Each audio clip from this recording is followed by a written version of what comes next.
Praise the lord. యేసునామ స్మరణ అనే ఉదయకాల కార్యక్రమానికి మీ అందరికీ ఆహ్వానం. ప్రతిరోజు బైబిల్ చదువుతున్నారా? ప్రతిరోజు దేవుని యొక్క సన్నిధిలో మరి మీరు కూర్చొని దేవుని నుండి మీరు ఆన్సర్స్ పొందుకుంటున్నారని నమ్ముచున్నాను. వైనస్ కార్యక్రమాన్ని ఎంతమందికి ఇష్టం? నేను ఎక్కడికి వెళ్ళినా కూడా మేము ప్రతిరోజు ఉదయం మీ వైనస్ కార్యక్రమం యేసునామ స్మరణ చూస్తున్నామని నేను చెప్తా ఉన్నారు. మరి దేవునికి సమస్త మహిమ కలుగును గాక. ఒకవేళ మీరు ఈ వాగ్దానాల ద్వారా ఆశీర్వదించబడితే దయచేసి అనేకులకు షేర్ చేయండి. అలాగే ఈరోజు వాగ్దానం ఏందో విందామా?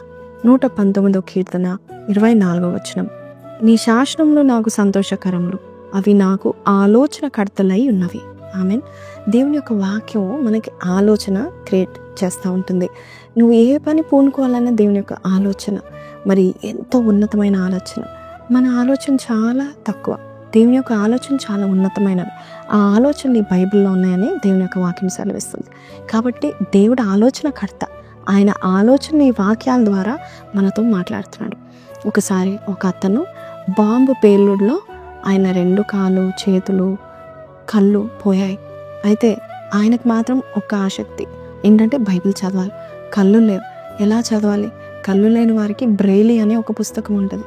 ఆ బ్రెయిలీలో మరి చేతుల కాళ్ళతో కానీ ఆ స్పర్శతో కానీ అక్కడ ఏం రాయబడిందో మనం తెలుసుకోవచ్చు. సో గుడ్డి వారికి అది ఉంటుంది. కానీ ఈయనకు తీరా చూస్తే కళ్ళే కాదు, కాలు చేతులు కూడా స్పర్శతో తాకి మరి ఇక్కడ ఏముందో వాక్యం ఏముందో తెలుసుకోవడానికి బ్రెయిలీ బైబిల్ ఉంది, కానీ కాలు చేతులు లేవు.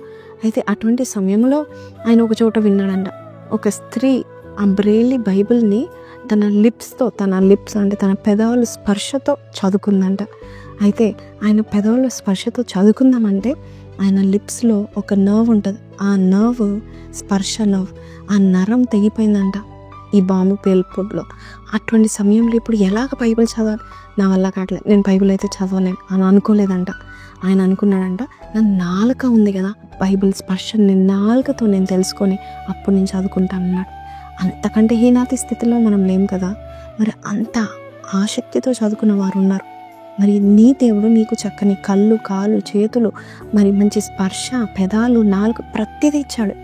దేవుని యొక్క వాక్యం చదువుకుంటే దేవుడు నీకు మంచి ఆలోచన దేవుడు దయచేస్తాడు. సో ఈరోజు నీకు కొత్త ఆలోచన పుట్టాలంటే, మంచి ఆలోచన రావాలంటే ఎవరో మంచి వాళ్ళు చెప్పడం కాదు, దేవాది దేవుని యొక్క ఆలోచన నీకు కలగాలంటే, నీ గురించి దేవుడు ఏం ఆలోచిస్తున్నా నీకు తెలియాలంటే బైబిల్ చదువుకోండి. కాబట్టి ఈరోజు వాగ్దానం విన్న మీరు చిన్న ప్రార్థన చేస్తాను, ఒక్క నిబంధన చేసుకుందామా? బైబిల్ చదువుకుంటాను, నిబంధన చేసుకుందామా? ప్రార్థన. పరిశుద్ధుడా, మహోన్నతుడవు తండ్రి, వాక్యమును ప్రేమించేవారు నాయన బహు నెమ్మదితో ఉంటారని చెప్పావు నాయనా తండ్రి. ఆ వ్యక్తి బైబిల్ని, ధర్మశాస్త్రాన్ని ఎంత ప్రేమించాడంటే నాలుకతో నాయన ప్రభా తండ్రి, అయ్యా తండ్రి తన శరీరం అంతా కూడా నాయన బాంబు పేల్పుడులో వెళ్ళిపోయిన అయ్యా నాలుకతో చదివి అయ్యా నాయన ప్రభను కనపరిచాడు. మేము కూడా నీ వాక్యం పట్ల అటువంటి ఆసక్తి, ప్రేమ కనపరిచేవారుగా మనం చేయమని యేసు పరిశుద్ధ నామమున అడిగి వేడుకొంచున్నాం తండ్రి. ఆమెన్.